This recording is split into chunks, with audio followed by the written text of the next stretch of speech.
ভগবানের চরণে নিবেদন করে দিয়েছি। এই আমার দক্ষিণ অঙ্গটা ভগবানের অঙ্গ।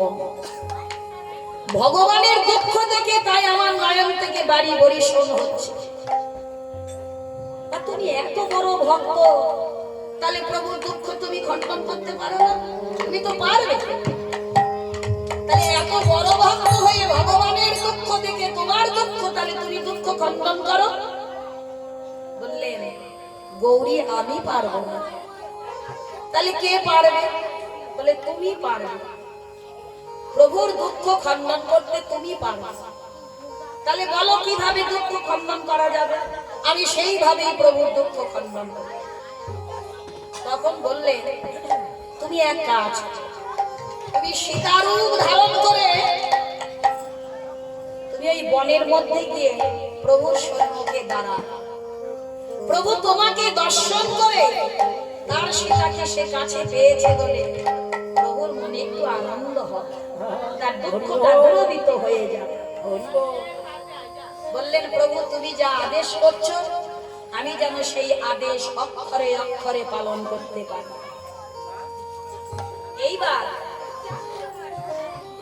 প্রভুর আদেশ শিরে ধারণ করে মা গৌরী দেবী সীতারূপ ধারণ করে এবার ওই বনের মধ্যে রওনা দিল। যাচ্ছে আর মনে মনে চিন্তা করলেন প্রভু গো, আজকে তোমার চরণতলে বসে ভয় ভক্তিতে তোমাকে সেবা দিয়ে আমার জন্ম সার্থক হলো যে আজকে আমি ভগবানকে সেবা দিতে পারবো।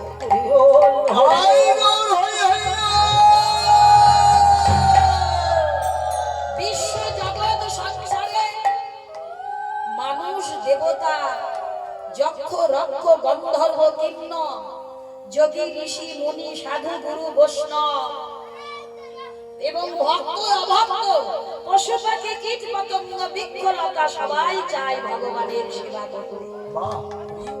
যার যেরকম অধিকার সেই অধিকারে তারা সেবা করতে চায়। বৃক্ষগণ আশা করে আমাদের বৃক্ষে যেন ফুল হয়, সেই ফুল যেন ভগবত চরণ সেবায় লাগে। বৃক্ষগণ আশা করে আমাদের বৃক্ষে যেন ফল হয়, সেই ফল যেন ভগবানের সেবায় লাগে। যোগী ঋষি সাধু গুরু বৈষ্ণব তারা মনে মনে প্রার্থনা করে হে ভগবান আমাদেরকে সেই শক্তিটুকু দাও, ভক্তি দাও, আমরা যেন ভয় ভক্তিতে তোমার নাম তোমার ভজন তোমার সাধন করিতে পারি। স্বর্গের দেবতাগণ প্রার্থনা করে আমরা দেবতার আসনে বসে থেকে ভগবত সেবা করতে পারি না, তাই আমাদের মানুষ কুলে জন্ম দাও। মনুষ্য জন্ম শ্রেষ্ঠ জন্ম, ধন্য জন্ম। মনুষ্য কুলে জন্ম পেলে ভগবত সেবার অধিকার হয় বা সেবা দিতে পারে। মর্তধামে মানুষেরা ভগবানকে নানান রকম ভাবে ভালোবাসে, সেবা দেয়, নাম করে, ভক্তি করে, শ্রদ্ধা করে। তুমি আমাদের সেই মানুষ কুলে জন্ম দাও যেন ভগবত সেবা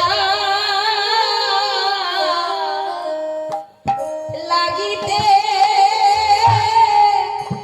পারি।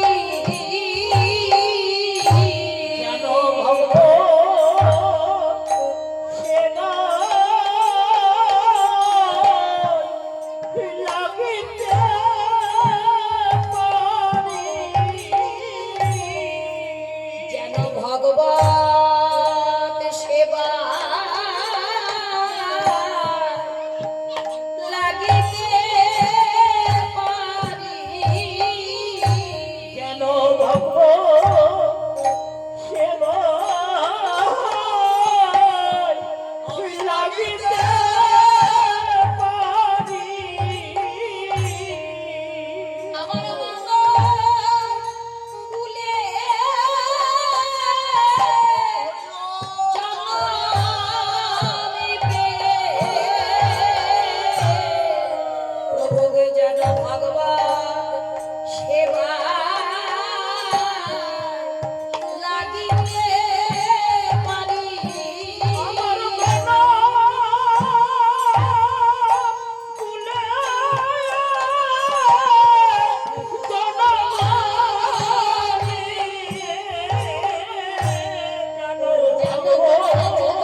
দেবতাগণ তারা সবাই ভগবানের কাছে এই প্রার্থনা করে। আজকে মা গৌরী দেবী মনে মনে চিন্তা করলেন, আমার জন্ম সার্থক হলো। সারা জীবন ধরে পতির সেবা দিতে দিতে আজকে আমি ভগবানের সেবা দিবার অধিকার পেলাম।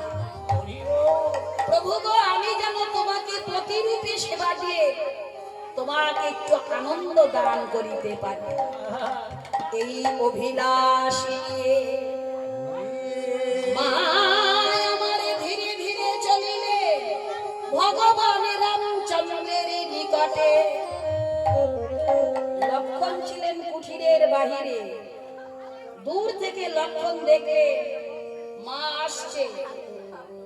লক্ষণ দুয়ারে গিয়ে দাঁড়িয়ে বললেন, দাদা দাদা গো, শিগগিরই বেরিয়ে এসো, শিগগিরই বেরিয়ে এসো। ওই যে দেখো মা আসছে।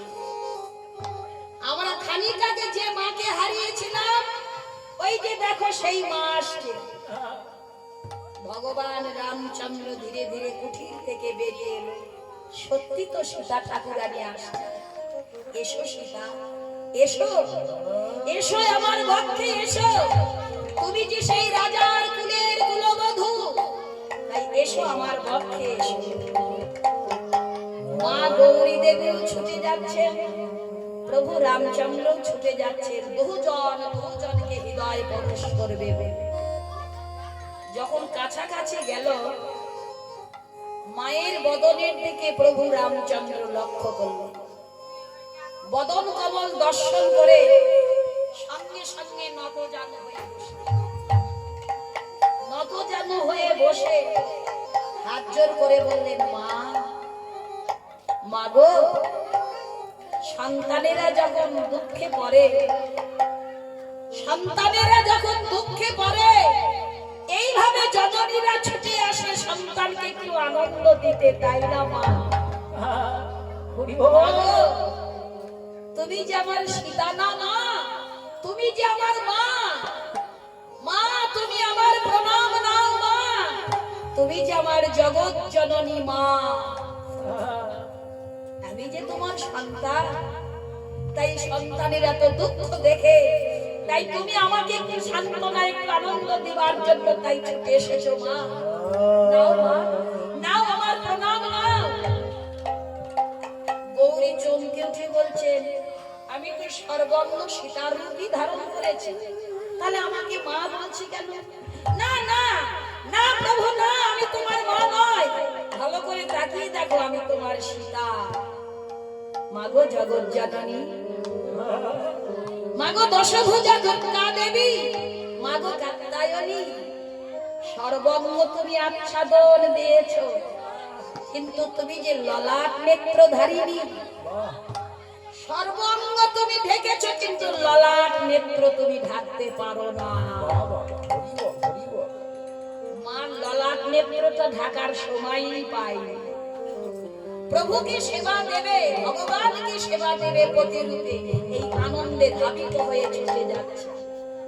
ও মা, তুমি তোমার সর্বঙ্গ ঢেকেছো মা, ওই যে তোমার ললাটে নেত্র জলজল করছে।